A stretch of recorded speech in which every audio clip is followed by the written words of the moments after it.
예, 안녕하십니까. 3주차 2교시 진행하도록 하겠습니다.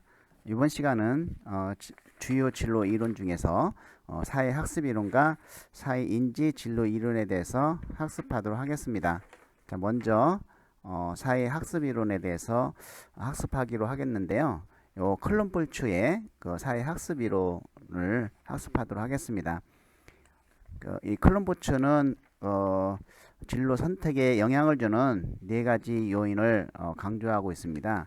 그래서 이 네 가지 요인을 우리가 생각을 해보면 첫 번째는 이 선천적으로 타고난 능력이다. 이거는 우리가 그 진로 이론에서 파슨스도 그 선천적으로 유전적인 특성이 진로에 영향을 미친다고 했죠. 그래서 역시 클럼볼츠도 선천적으로 타고난 능력, 이거는 개인의 타고난 유전적 재능이고, 이러한 유전적 재능은 어떤 학습된 것이 아니라 물려받거나 타고난 개인의 특성에 해당이 되는 것이죠. 그래서 신체적인 외모라든지 특정 질병에 걸릴 소인, 그리고 그 밖에 기질을 포함하고 있다는 겁니다. 그리고 두 번째는 환경적 상황과 여러 가지 일들인데요. 어떤 환경적 상황이죠. 그래서 개인 속해 있는 사이의 다양한 여건들도 그 한 개인의 진로에 영향을 미치는 요인이 될 수 있다는 겁니다. 그 다음에 미셸과 클럼볼츠는 어떤 일의 기회, 소수민족 보호와 같은 사회 정책, 예를 들어서 전 오프라 윈프리도 흑인들의 어떤 그 사회 진출에 대한 법안이 마련되면서 자신의 능력을 발휘해서 오늘 성공에 이르렀죠. 그리고 우리나라 같은 경우는 이제 북한 이탈 주민들이 사회에 나오면은 여러 가지 그 혜택들, 이런 것들이 어떤 사회 정책적으로 이런 것도 이 진로 선택에 영향을 미친다는 겁니다. 그리고 직업에 보상되는 보상, 또 노동법, 뭐 물리적 여건, 자연 환경, 기술의 발전, 뭐 사회 조직의 변화, 가족 자원, 교육 체계, 이제 공동체 및 지역사회 영향 등 이러한 12가지 환경 조건의 범주를 제시했다 하는 것이죠. 그래서 이 그 1번과 2번은 우리가 통제할 수 없는 것이죠. 통제할 수 없이 그냥 태어나면서 이렇게 그 진로에 영향을 미친다든지, 아니면 뭐 사회 정책적으로 환경적인 상황이 어쩔 수 없이 어떤 진로 선택에 영향을 주는 거, 그러니까 우리가 통제할 수 없는 요인이다 이렇게 얘기를 하고, 자, 세 번째는 이제 사회 경험입니다. 이제부터는 이제 우리가 통제할 수 있고 학습에 의해서 이루어지는 것이죠. 어떤 학습을 하였는가에 따라 어떤 사람은 A라는 직업에 호감을 가질 수도 있고 그렇지 않을 수도 있다는 것입니다. 자, 첫 번째, 이 도구적 학습 경험, 그리고 연합적 학습 경험이 있는데, 이 도구적 학습 경험은 우리가 조작적 조건화와 같은 형태의 학습 경험인데요. 자, 행동과 그 행동의 결과와의 관계를 학습하게 되는 것이죠.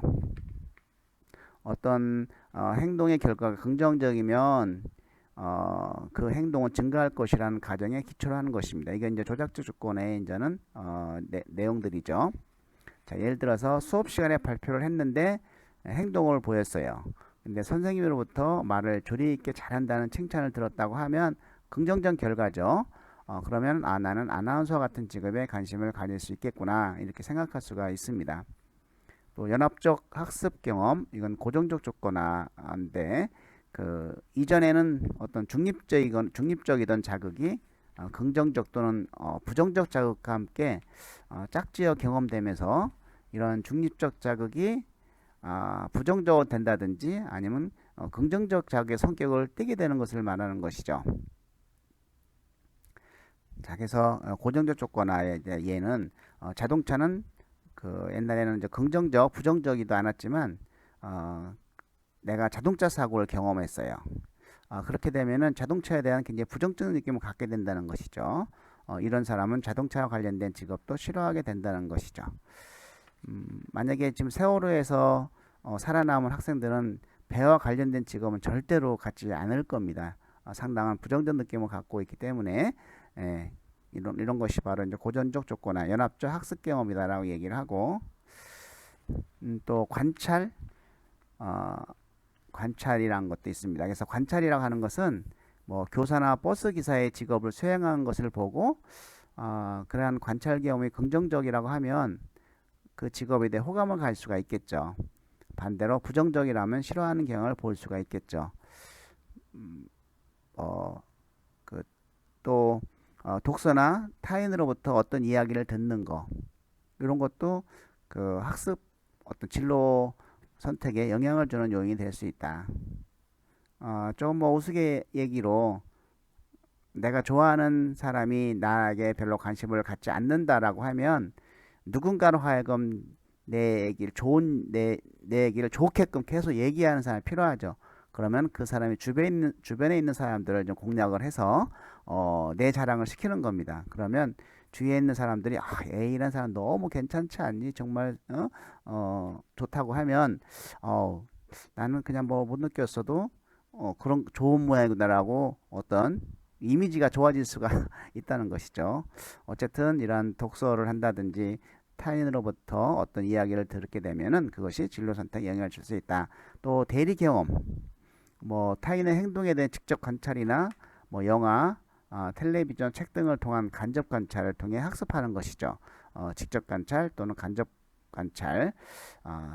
그 TV에 나오는 사진사의 행복한 모습을 볼 때 나도 사진사가 되고 싶다 이런 느낌을 갖겠죠. 또 텔레비전의 주인공 바리스타의 멋진 모습 또는 뭐 요리사의 멋진 모습이 나오면 나 요리사가 돼야 되겠다 이렇게 자신의 진로 선택에 영향을 주는 요인이 될 수가 있다. 자, 이 학습 경험이 진로 선택에 미치는 그 6가지 영향을 살펴보면 첫 번째 3가지는 어떤 직업에 대해 선호 경향을 갖게 되는 것이고 나머지 3가지는 어떤 직업에 비선호 경향을 갖게 되는 경우죠. 그러면 전 어떤 직업에 대해 선호 경향을 갖게 되는 경우는 뭐 그 직업에서 전형적인 과제에 성공한 사람, 그리고 그 일을 하는 역할 모형이 강화받는 것을 지켜본 사람, 또 그 직업에 대해 좋은 이야기를 들은 사람은 그 직업을 좋아하게 될 것이라고 가정을 하는 것이죠. 나머지 비선호 경향을 갖게 되는 경우는 이 3가지와 반대되는 이야기를 들은 사람은 그 직업을 피하게 된다고 하는 가정이 되겠죠.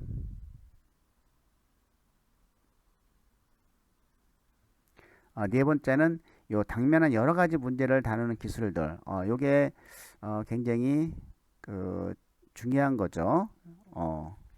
그래서 이거는 과제 접근 기술이라고도 합니다. 과제 접근 기술. 그래서 개인이 어떤 당면한 문제를 성취하기 위해서 동원되는 기술로 수행에 대한 기대, 또 업무 습관, 인지적 과정, 정서적 반응 등이 포함이 되는 것이죠. 자, 예를 들어서 자신이 무엇을 해야 할지 결정하지 못한 A와 B, 10년간 이 한 회사를 그만두고 일한 회사를 그만두게 된 A씨. 자, 이러한 상황에서 개인의 문제를 해결하고 자신에게 적합한 새로운 선택을 하게 되는가 그렇지 못하는가 하는 것은 그 사람의 어떤 당면한 여러 가지 문제를 다루는 기술이 얼마나 갖추고 있느냐에 달려 있다는 것이죠. 자, 다시 한번 얘기하면은 뭐 그 똑같은 A와 B가 있다.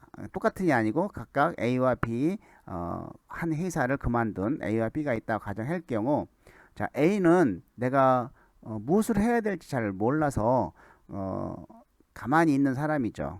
근데 B는 내가 무엇을 해야 될지를 잘 알아요. 그래서 고용지원센터에 가서 일단은 실업급여를 신청을 하고, 그리고 직업훈련을 나에게 막 적합한 걸 신청을 해서 수강하고 또 취업 말씀도 받고 이래가지고 금방 취업이 됐는데 A는 그러한 걸 잘 모르기 때문에 취업을 좀 늦게 될 수가 있는 것이죠. 그래서 얼마나 내가 그런 상황에서 그런 여러 가지 문제들을 나에게 당면한 문제들을 여러 가지 문제들을 해결할 수 있는 능력 얼마나 되느냐에 따라서 이런 것들이 진로 선택에 영향을 주는 요인이다. 3번과 4번은 우리가 통제 가능한 것들이죠. 본인이 노력하면 그런 획득할 수 있는 또 이런 것들이기 때문에 그 4가지 우리가 기억을 좀 해둘 필요가 있습니다. 이렇게 학습을 하다 보면 자기 관찰 일반화가 될 수도 있다. 자기 관찰 일반화라고 하는 것은 자신의 태도, 업무 습관, 또 가치관, 흥미, 능력 수준에 대한 일반화를 포함하고 있는데 자, 예를 들어서 내가 수학 시험을 100점 맞았어요. 학습으로. 그러면은 그 한 번 수학 시험 100점 맞은 거 갖고 일반화 시키는 거죠. 난 수학에 대해서는 다 잘해. 이런 식으로 이렇게 오류를 범할 수가 있다는 것이죠.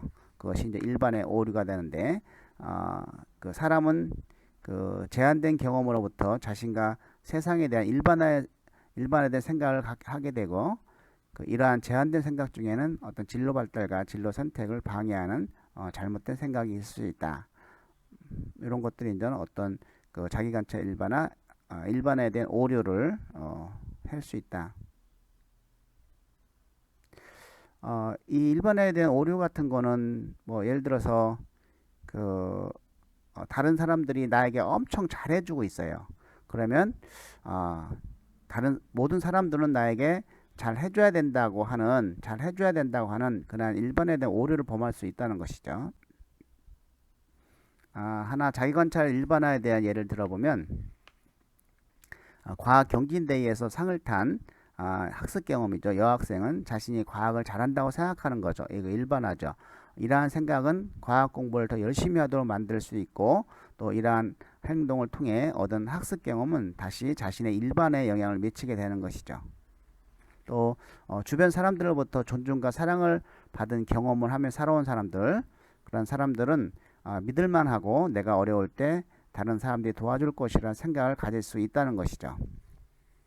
또 가난 때문에 무시받은 경험을 한 사람은 돈이 없으면 무시받으며 사람답게 살기 위해서 가장 중요한 것은 돈이다라는 생각을 갖고 살 가능성이 높다는 것이죠. 이런 것들이 이제는 자기관찰 일반화로 시키는 그러한 예가 되겠습니다. 이 클럼불츠는 그 계획된 우연의 모형에 그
네, 안녕하십니까.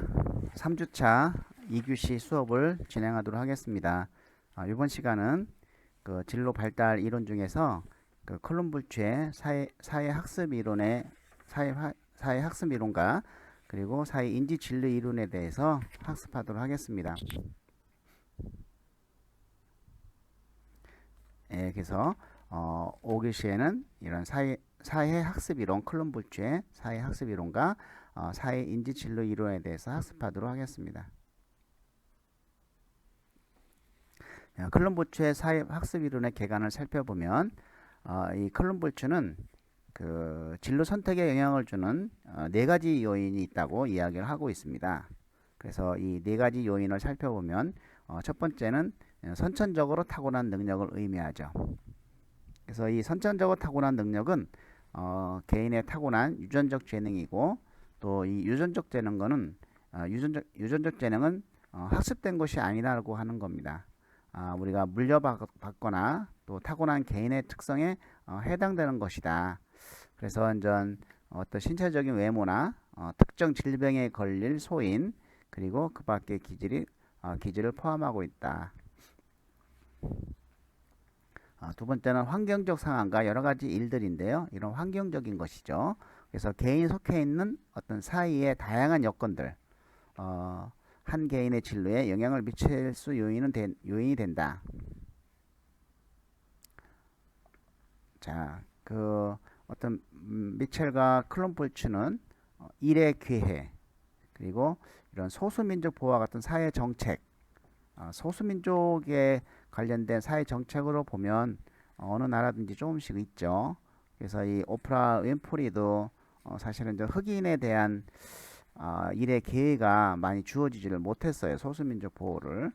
그래서 미국에서 이제는 이런 소수민족 흑인에 대한 고용 정책이라든지 이런 사회 정책이 바뀌면서 이 오프라 윈프리가 아주 작은 방송국에서 큰 방송국으로 갔고 대학도 좋은 데 나와서 자신의 능력을 마음껏 발휘해서 오늘날 이렇게 성공한 것이죠. 이 오프라 윈프리는 자기 프로그램에 나온 관객들에게 3천만 원 상당의 차를 한 대씩 다 준 적도 있어요. 대단하죠. 그리고 우리나라 같은 경우는 이제 북한 이탈 주민 지금 뭐 2만 5천 명 정도 될까 모르겠는데 이런 분들에게 어떤 채용의 기회를 채용을 하게 되면 뭐 기업에 돈을 준다든지 일정 기간 동안에 여러 가지 그러한 북한 이탈 주민을 위한 어떤 고용에 대해서 유리한 이런 사회 정책을 하고 있습니다. 그리고 다문화 가정에 대한 사회 정책 이런 것도 우리가 그분들의 어떤 진로에 영향을 주는 요인이다 이렇게 보고요. 또 직업에 보상되는 어떤 보상, 또 노동법, 뭐 물리적 여건, 자연환경, 기술의 발전, 사회 조직의 변화, 가족의 자원, 교육 체계, 공동체 및 지역사회 영향 등 이러한 12가지 환경 조건의 범주를 제시했다는 겁니다. 자, 이런 1번과 2번은 우리가 통제할 수 없는 요인이 되겠죠. 선천적인 요인 통제 못하죠. 또 뭐 환경적인 요인, 환경이 바뀌는데 우리가 뭐 법을 만드는 사람도 아니고 통제할 수가 없죠. 그래서 이런 것들 통제할 수 없는 요인과 그다음에 3번과 4번은 우리가 통제할 수 있는 요인이 되겠습니다. 세 번째는 이제 사회 경험. 자, 어떤 학습을 학습하였는가에 따라서 어떤 사람은 A라는 직업에 호감을 가질 수도 있고 그렇지 않을 수 있겠죠. 이 두 가지를 살펴보면은 우리가 도구적 학습 경험과 연합적 학습 경험이 있다. 이 도구적 학습 경험은 조작적 조건화에서 관련된 그러한 학습 경험이 되겠죠.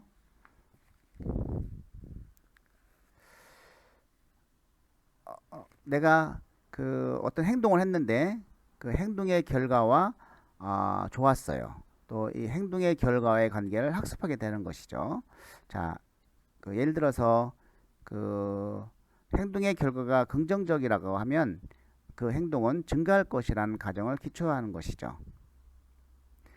예를 들어서 이제 수업 시간에 발표를 했는데 어떤 한 학생이 수업 시간에 발표를 했어요. 행동을 보였어. 그러니까 선생님께서 그 학생에게 하는 말이 학생은 참 말을 조리 있게 잘하네 라고 칭찬을 들었다고 하면 그 아이는 발표를 할 때마다 나가서 하겠죠. 그런 긍정적 결과가 왔기 때문에 그러면은 난 아나운서 같은 직업에 관심을 가질 수 있다는 것이죠.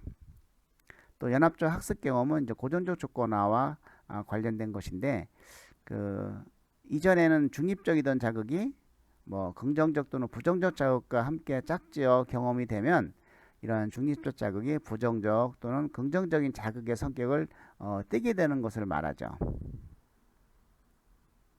그래서 이제 고전적 조건화는 예를 들어 보면 뭐 자동차는 긍정적, 부정적이지는 않지만 이런 자동차 사고를 경험한 사람은 자동차에 대한 부정적 느낌을 갖게 된다는 것이죠.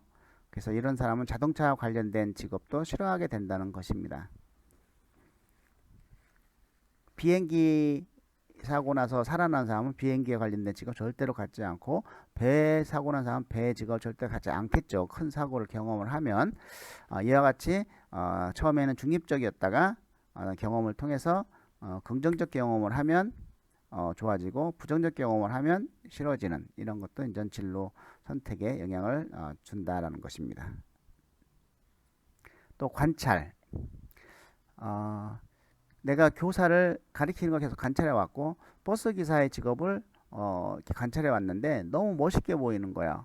그래서 긍정적이야. 그러면 그 직업에 대해 호감을 가질 수 있겠죠. 반대로 부정적이면은 싫어하는 경향을 또 보일 수 있다는 것이죠. 독서나 타인으로부터 어떤 이야기를 듣는 거, 이것도 진로 선택에 영향을 준다. 그냥 우스갯소리로 내가 좋아하는 사람이 나에게 별로 관심이 안 보여. 그럴 때 어떻게 그 사람의 관심을 공략하느냐에 대한 것도 한번 보면은, 그 사람의 주변에 있는 사람들을 이렇게 딱 잡는 거죠. 자르는 거야. 뭐 부모나 형제나 아니면 친구나, 그러면 그런 부모나 형제나 친구들이 전부 A라는 사람에 대해서 얘기를 해요. 참 괜찮다고.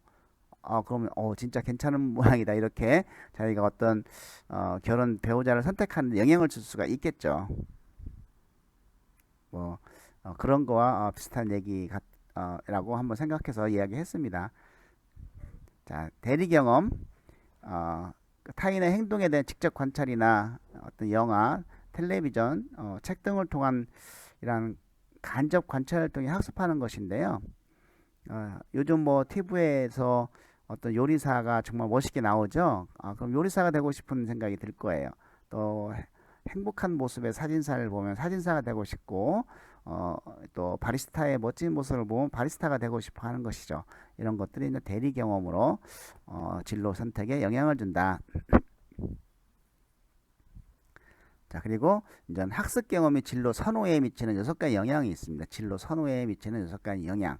그래서 첫 3가지는 어떤 직업에 대해서 선호 경향을 갖게 되는 것이죠. 좋아하는 경향을 갖게 되는 것이고, 나머지 3가지는 어떤 직업에 비선호 경향, 싫어하는 경향을 갖게 된다는 경우죠. 그래서 내가 선호 경향을 갖게 되는 경우는 그 직업에서 전형적인 과제에서 성공한 사람, 또 그 일을 하는 역할 모형이 좀 강화받는 것을 지켜본 사람, 또 그 직업에 대해서 좋은 이야기를 듣는 사람은 그 직업을 좋아하게 될 것이라 가정하고 있고, 그 비선호경을 갖게 되는 경우는 이 3가지와 이런 반대되는 이야기를 들은 사람은 그 직업을 피하게 된다는 것이죠. 이런 것들이 이제는 어떤 진로 선택에 영향을 주는 요인이다 얘기했고, 4번째로는 우리가 과제 접근 기술이라고 있습니다. 그래서 이거는 상당히 중요한 의미를 가지고 있죠. 그래서 개인이 어떤 당면한 문제를 성취하기 위해서 동원되는 기술을 의미합니다.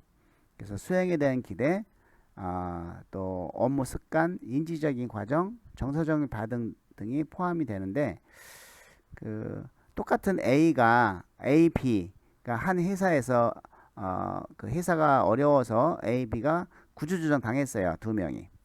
근데 A란 사람은 자신이 어떻게 재취업을 할 수 있는지를 잘 알아요.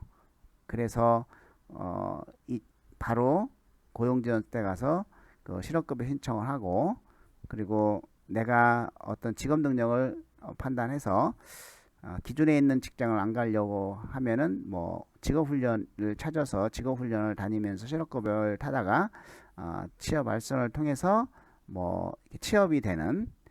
근데 B는 그런 걸 잘 몰라. 어떻게 해야 될지. 그러면 좀 늦게 되겠죠. 이런 거에 대한 차이다.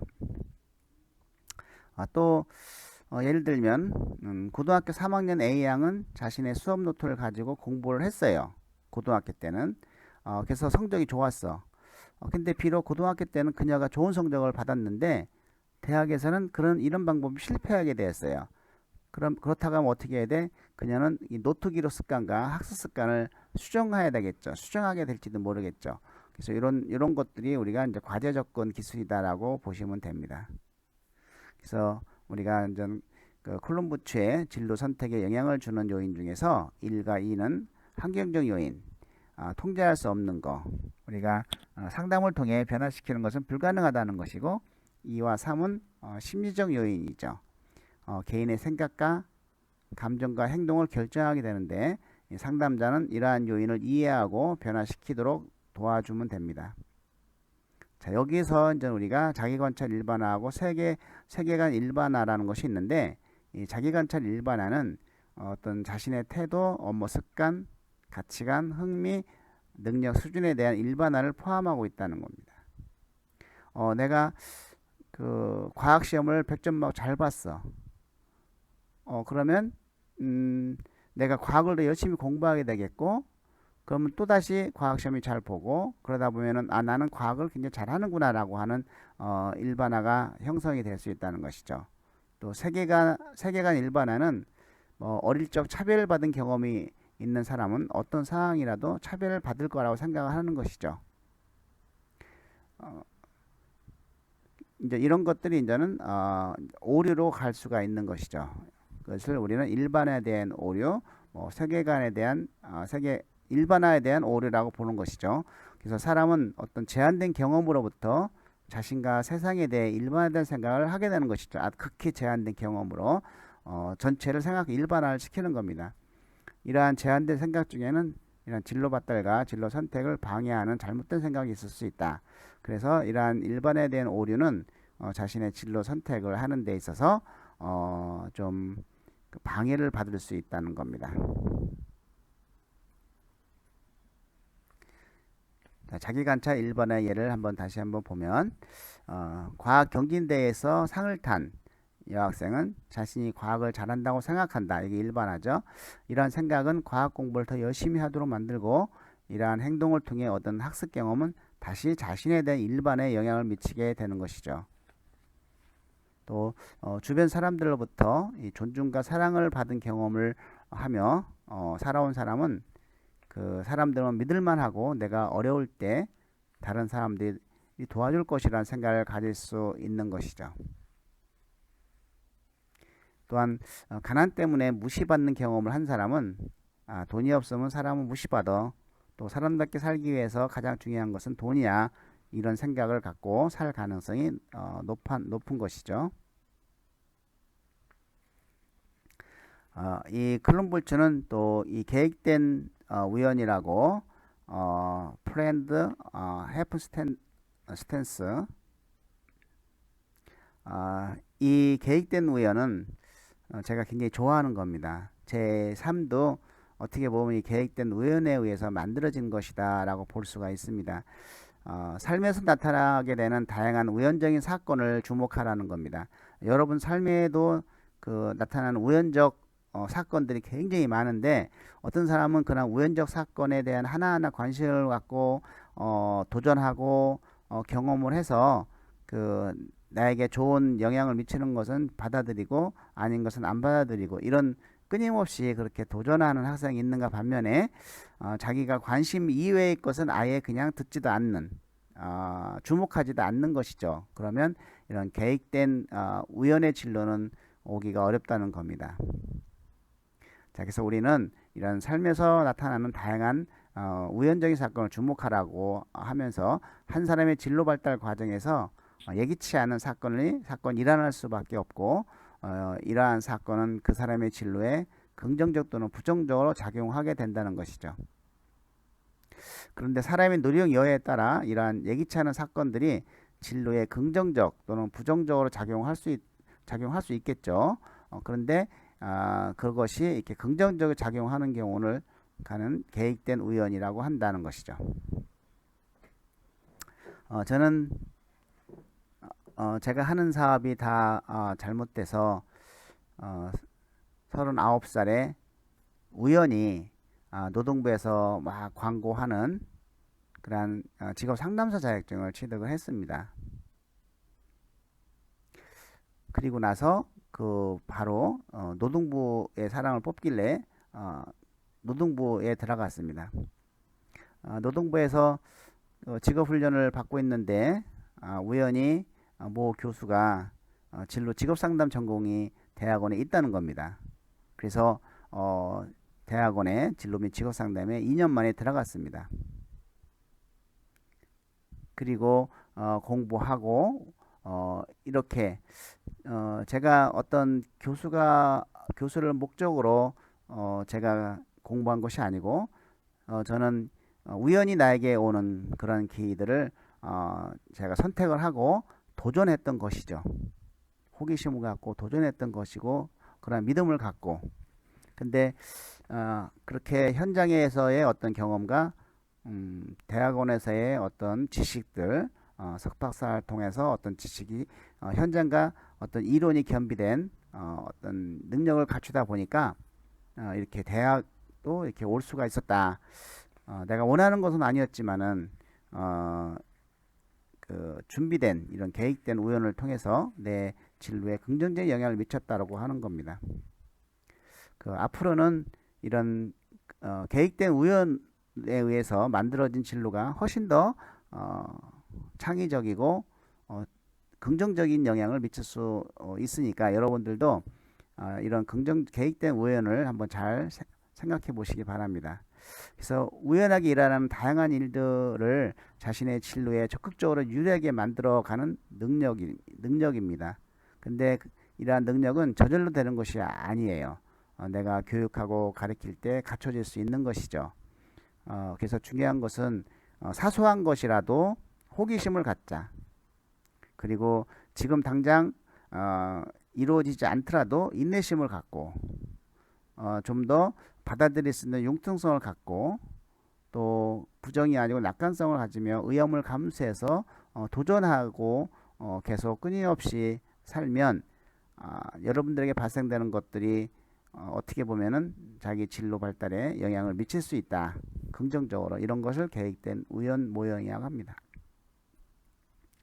자, 이런 그 클론부츠의 사회학습 이론의 학습을 강조하는 측면을 살펴보면 자, 진로 상담 목표는 끊임없이 직업 환경 변화 속에서 내담자가 만족하는 삶을 창조할 수 있는 기술, 흥미, 신념, 가치, 업무 습관, 개인적 특성에 대한 학습을 촉진하는 것이고 또 이 사회학습 이론에서의 추구하는 구체적인 상담의 목표를 살펴보면 자, 진로 선택과 발달에 영향을 주는 어떤 비합리적인 신념을 확인하고 변화시키자. 그리고 아까 얘기한 그런 의사결정 기술과 과제 접근 기술이 부족하면 가르치자. 또 탐색과 실제 경험을 하도록 격려하여 내담자의 선택의 폭을 넓혀주자. 내담자의 긍정적인 강화를 받을 수 있는 다양한 경험의 기회를 만들어주고 또 내담자가 긍정적인 역할 모형을 가질 수 있는 기회도 만들어주고 내담자가 자기 스스로 이런 목표를 선택해 나갈 수 있는 적절한 진로 설계 기술을 좀 해줘야 되겠다. 탐색이라든지 정보 수집 선택을 구체화하고 대안을 심사숙고하기 또 내담자로 하여금 불확실한 상태라고 하는 것이 정상적이다. 지금 너가 겪고 있는 어떤 불확실한 상태가 정상적인 상황이라는 것을 받아들이게 하고 이런 우연한 상황에서 새로운 경험을 하도록 도와주는 것이죠. 자, 우리나라 내담자들에게 유리하게 적용될 수 있는 것은 첫 번째는 흥미찾기, 그래서 매칭시키고 둘째 지시적 상담은 상담자의 역할을 굉장히 크죠. 역할을 기대하고 딱 짜여진 구조화된 상담이 필요한 경우에 유용하다는 겁니다. 자, 이런 맥락적 관점을 강조하는 사회인지 진로 이론을 살펴보면은 이런 사회인지 진로 이론은 1981년도에 처음 소개졌는데 여성의 사회화와 어떤 남녀 간 차별이 존재한다. 그래서 여성이 타고난 재능과 능력을 발휘하지 못하고 이런 자기 효능감의 발달을 가로막는다라고 했는데 여기서 이 자기 효능감이라고 하는 의미를 우리가 눈여겨볼 필요가 있습니다. 그래서 이제 반둘라의 어떤 사회 인지 이론, 자, 인지가 바로 이제 자기 효능감인데, 자, 사회 인지에다가 이제 진로를 포함해서 진로 이론에 뭘 포함했냐면 인지적인 거, 자기 효능감, 결과 기대, 개인적인 목표 이러한 인지적 측면들의 개념을 제공했을 뿐만 아니고 이런 그 사회 인지 진로 이론이 어떤 진로와 관련된 개인의 특성 그리고 환경 그리고 행동 요인들을 이론적 틀 안에 포함시키고 이들 간의 관계를 설명하는 데 크게 기여했다. 한마디로 얘기하면은 인지를 진로 발달에 포함된 것이죠. 그 인지는 자기 효능감, 결과 기대, 개인 목표 세 가지를 포함시켰다는 거 우리가 생각을 해볼 필요가 있습니다. 그래서 이런 이론은 이론 모형이 1994년도에 제안이 되었고 96년도에는 진로 상담으로 확대되고 이후 많은 경험적 연구를 통해서 94년 제안된 이론의 기본 가정과 이 구조적 모형이 검증됐다. 그래서 하나하나 살펴보면 자기 효능감 요거 의미를 꼭 우리가 기억을 해줘야 됩니다. 어떤 목표한 과업을 완성하기 위해 필요한 행동을 계획하고 수행할 수 있는 자신의 능력, 요까지 나오면 틀려요. 자신의 능력에 대한 신념을 말한다. 자기의 능력에 대한 신념을 말해야 됩니다. 내가 수학시험 봐갖고 100점 맞았어.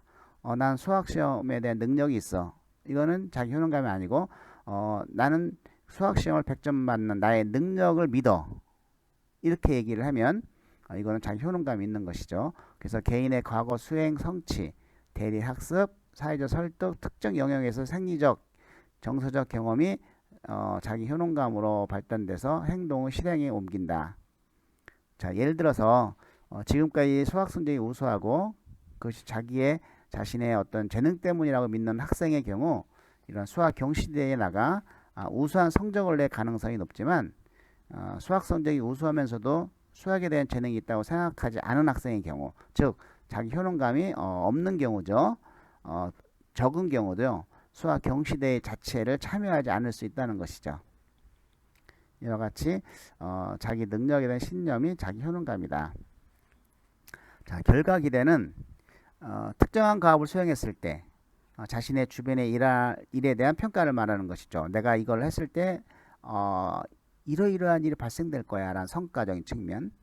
그래서 이 결과 기대는 어떤 물리적인 보상이 될 수 있고 사회적인 평가도 될 수 있고 또 자신에 대한 평가 등의 측면이 있는데 이 중 특히 개인이 중요한 가치를 어디에 두고 있는가, 가치를 두고 있는 측면에서 결과 기대는 개인 행동 수행에 중요한 동기가 된다. 내가 어떤 일을 수행하는 데 있어서 아주 중요한 동기가 되죠. 결과 기대는 과거 자신의 성취에 대한 강화나 만족감, 또 형제나 자매의 성취에 주어지는 강화에 대한 관찰, 특정 행동에 대한 부모의 기쁨에 대한 주위의 설득 등의 경험, 이런 것들이 자기 효능감에 받쳐서 결과 기대를 예측하게 되고 특정 행동에 대한 수행을 판단하게 되겠죠. 자, 예를 들어 학교 성적이 우수한 남학생이 지금까지 취미로 한국 무용을 배워왔다고 합시다. 근데 아마추어 대회에서 많은 상도 타왔고 타왔는데 그는 한국 무용을 잘할 수 있다는 믿음을 갖게 된 것이죠. 자기 효능감을 갖게 된 것입니다. 그래서 자신이 대학에서 한국 무용을 전공하려 할 때 어떤 배고픈 예술가의 삶과 또 의대에 진학하기를 바라는 아버지의 실망을 예측할 수가 있겠죠. 그럼에도 불구하고 자신이 원하는 삶을 살기 위해서 한국 무용을 선택해서 몰입의 즐거움에 대해 생각하게 되는 것이죠. 이게 결과 기대인 것이죠. 그래서 이 결과 기대는 어떤 개인 행동 수행에 중요한 동기가 될 수 있다. 자, 목표, 진로에 있어서 목표는 굉장히 중요하죠. 이거는 단순히 환경이나 경험에 대한 반응자로서의 개인에서 벗어나 자신의 행동을 주체적으로 이끄는 인지적인 주체로서의 개인을 추론할 수 있도록 하는 개념이다. 즉, 이 목표는 어떤 개인의 행동을 끊임없이 이끌어주는 인지적인 것이다 라고 볼 수가 있습니다. 그래서 개인은 특정한 목표를 세우는 결심을 통해서 필요한 행동을 실행하고 어떤 성취를 수행하게 되는 것이죠. 자, 예를 들어서 건축가가 되고자 하는 사람은 중학교에 재학할 때부터 수학과 물리 등의 학과목을 수강하고 좋은 성적을 얻으려 노력을 할 것이죠. 또한 예술적 시각을 키우기 위해서 여가 활동으로서 미술반을 선택할 수 있다는 겁니다. 그래서 고등학교 1학년 때 자기 어떤 목표에 대한 진로에 대한 목표가 확실하게 수립되면 훨씬 더 계획적이고 짜임새 있게 공부를 할 것이라는 거 하는 거죠. 여러분들은 어떻습니까? 1학년 때 이런 구체적인 목표를 가졌다고 하면 훨씬 더 열심히 공부를 했을 것 같죠? 굉장히 이제 중요한 거죠. 자, 진로 장벽이라고 하는 거, 근접 맥락, 가족, 친구, 경제적 사항과 가까운 환경, 또 배경 맥락, 제도화된 인종차별, 거시적인 경제 조건, 이렇게 근접 맥락의 요인들은 개인의 진로 발달의 과정에서 자신이 속한 가족, 사회, 문화에 의해서 이 사회적 기능을 익히고 역할을 내면화할 때 스며들죠. 그래서 자기 효능감과 결과 기대에 영향을 미치게 되는 겁니다. 긍정적으로 직업적 흥미를 형성하게 되죠. 이런 또한 배경 맥락의 요인은 비교적 진로 선택의 시점에서 직접적으로 작용하게 된다. 이런 진로 장벽은 사회 인지 진로 이론에서 어떤 흥미가 진로 목표나 실천으로 이어지기 어렵게 만드는 이런 근접 맥락을 설명하면서 강조한 개념 중에 하나죠. 또 진로 장벽이라고 하는 것은 진로를 선택하고 실행하는 과정에서 어떤 개인의 진로 목표 실현을 방해하거나 가로막는 내적, 외적 요인으로 정의되기도 합니다. 이런 진로 장벽에 관한 연구는 어떤 여성의 진로 선택 과정과 이런 선택한 진로를 실행하는 과정에서 독특한 요인이 존재한다는 것을 확인하면서 시작되는 것이죠. 여러분들의 진로 장벽은 뭐가 있는지 한번 생각해 봅시다. 자, 흥미, 모형 발달. 자, 이걸 잘 보시면은 자기 효능감과 결과 기대가 함께 흥미를 예언한다. 그리고 흥미는 목표를 예언하고, 목표는 활동의 선택 및 실행을 가져오고 나아가 수행 결과로 이어진다고 하는 것이죠. 이렇게 화살표는 전부 상관관계가 있다는 겁니다. 자, 선택 모형은 자, 개인적 배경과 환경적 배경이 학습 경험에 영향을 미치고, 이 학습 경험이 자기 효능감과 결계 기대에 영향을 미쳐서 결국에는 흥미와 목표와 활동의 선택, 수행 영역까지 쭉 관련이 되어 있다. 이것이 이제 선택 모형이죠. 그래서 기본적으로 흥미 모형의 인간관계 고리를 가져오면서 이런 활동 목표와 선택 변인이 구체적으로 진로, 학업 선택 목표와 실행이라는 점에서 좀 차이가 있죠. 수행 영역 및 성취 측면에서 흥미 모형과는 차이가 있습니다. 자, 이 수행 모형은 그 이전 수행 성취도는 자기 효능감과 결계 기대에 영향을 미치고, 이것이 수행 목표에 영향을 미치고, 또 최종적으로 수행 수준을 이끄는데, 다시 말하면 과거의 수행이 어떤 미래 행동의 결과에 대한 기대와 자기 효능감에 영향을 미친다. 그래서 이 화살표를 따라서 우리가 보면은 이라는 어떤 상관관계, 영향을 미친다고 하는 상관관계가 우리가 볼 수가 있습니다. 이것은 세 가지 이제 모형이 이제 사회인지 진로 이론의 진로 행동 모형으로 나와 있습니다. 자, 오늘은 여기까지 설명하도록 하겠습니다. 다음 시간에 뵙도록 하겠습니다.